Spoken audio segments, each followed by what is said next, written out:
आप देख रहे हैं तेज खबर 24 और वक्त है खबरों का।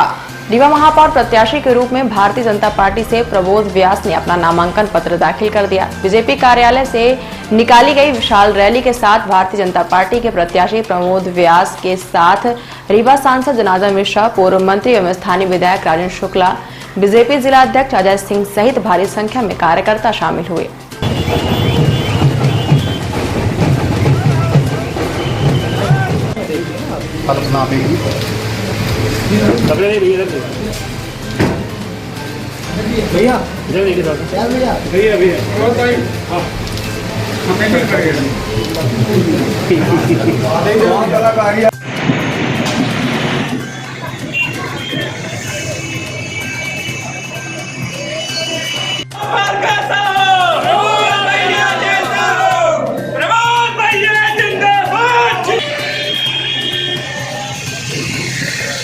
भैया वही जनमन के मुद्दे होते हैं। नगर निगम से जुड़े मुद्दे, प्रकाश व्यवस्था, नाली, सड़क, कचरा, इन सब के निदान की जो समस्याएँ रहती हैं उन मुद्दों से जुड़ी हुई और योजनाओं का क्रियान्वयन, मध्य प्रदेश सरकार की योजनाएं, केंद्रीय योजनाएं हैं, उनका क्रियान्वयन सही ढंग से हो, यही मुद्दे मैं भी वहीं में जो काम रुका है या कुछ कम हुआ है उसको पूर्ण करें। मैं बोलूँगा नहीं, करके दिखाऊँगा। मैंने पहले दिन से बोला है, आप जब मैं बन जाऊंगा जनता का आशीर्वाद मिल जाएगा। जब मैं करके दिखाऊंगा आप सारे विधायक ने ये दावा किया कि आप जीत गए। हारने के लिए कौन चुनाव लड़ता है? इतना सारा विकास किया है, जनता के लिए काम किया है, हम सबको पूर्ण विश्वास है। हमारी सरकारों ने किया है, भारतीय जनता पार्टी के नेताओं ने किया है। बिल्कुल जीतेंगे। हमारी इतनी बड़ी टीम है, भारतीय जनता पार्टी के प्रत्येक कार्यकर्ता बूथ बूथ में काम कर रहा है, हम जीतेंगे, विजयी होंगे। किसको मानते हैं कि आपके पीछे कौन रहेगा? ऐसा करीबी तो पूरी पार्टी है, भारतीय जनता पार्टी। करीबी कौन पार्टी रहेगी? अब इसका भी मुद्दा तो जनता तय करेगी, कौन करीब रहेगा, कौन दूर जाएगा। मंत्री जी तो ये कह रहे हैं कोई करीब नहीं। निश्चित रूप से कोई नहीं करता जी हासिल करेगी। भारतीय जनता पार्टी के प्रत्याशी के द्वारा अपना नामांकन पत्र दाखिल करने के बाद पूर्व मंत्री व स्थानीय विधायक ने कहा कि महापौर के सिंहासन पर बीजेपी का महापौर ही विराजमान होगा। उन्होंने कहा कि दूर दूर तक कोई भी उनके टक्कर में नहीं दिखाई दे रहा है। एक तरफा चुनाव है, रीवा में विकास को ध्यान में रखते हुए रीवा की जनता एक बार फिर से भारतीय जनता पार्टी को अपना आशीर्वाद देगी, जिससे विकास की गाड़ी सड़क पर दौड़ती रहे, रीवा महानगर बने, देश के सबसे विकसित शहरों में रीवा शामिल हो सके। एकमात्र यही इस चुनाव का मुद्दा होगा। रीवा की जनता का आशीर्वाद हमेशा की तरह भारतीय जनता पार्टी को मिलेगा, ऐसा हम लोगों को भरोसा है। महापौर चुनाव के लिए दूसरे स्थान पर किसको माना है? काफ़ी पीछे हैं लोग। मुझे लगता है कि अभी तक जितने चुनाव हुए हैं महापौरी के, उसमें ये सबसे ज़्यादा मार्जिन से जीता जाने वाला चुनाव होगा। पार्टी की जीत होगी क्योंकि पहले विकास किया जा रहा था, अब विकास लोग देख रहे हैं और बचा हुआ विकास भी भारतीय जनता पार्टी करेगी, ये लोगों को भरोसा है। किसी भी कीमत पर विकास की गाड़ी को पटरी से नीचे उतरने के लिए देने के लिए रीवा की जनता तैयार नहीं है।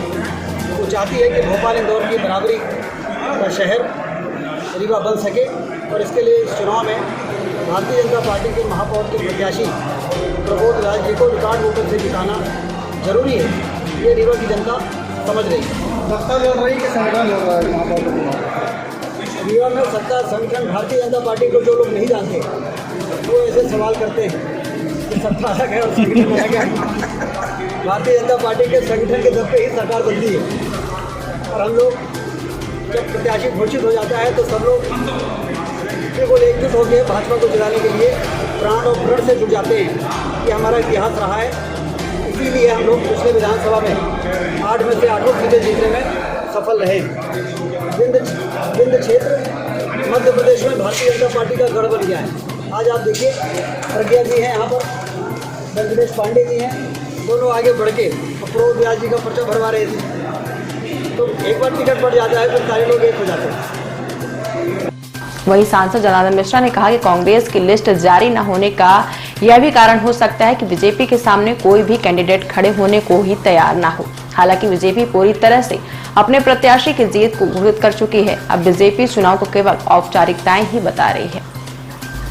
जनता का आशीर्वाद हमेशा भाजपा के साथ रहा है और फिर से भाजपा को जनता का आशीर्वाद मिलेगा, हमारा महापौर का प्रत्याशी जीतेगा। कांग्रेस का एलिगेशन पीछे कर रहा आपकी पार्टी का इस दौर में। अब हमको तो नहीं लगता कि जनता और किसी दूसरे प्रत्याशी पर विचार करेगी। क्या मानते विकास के सामने कोई टिकेगा? भारतीय जनता पार्टी के प्रति जनता का अटूट विश्वास है। मोदी जी, शिवराज जी के नेतृत्व पर भारत और मध्य प्रदेश विश्वास कर रहा है। इस वजह से बाकी कहीं कोई दूसरे का कोई मतलब नहीं है। कांग्रेस का एलिगेशन है गाड़ियों वायरल हुआ तो उन्होंने आरोप लगाया कि भाजपा के द्वारा ये चाहते रहे फोटोबाजी की अफवाह फैलाने का आरोप लगाया। अब कांग्रेस की स्थिति क्या है आप सब लोग जानते हैं, और वहाँ तो मुझे नहीं लगता कि कहीं कोई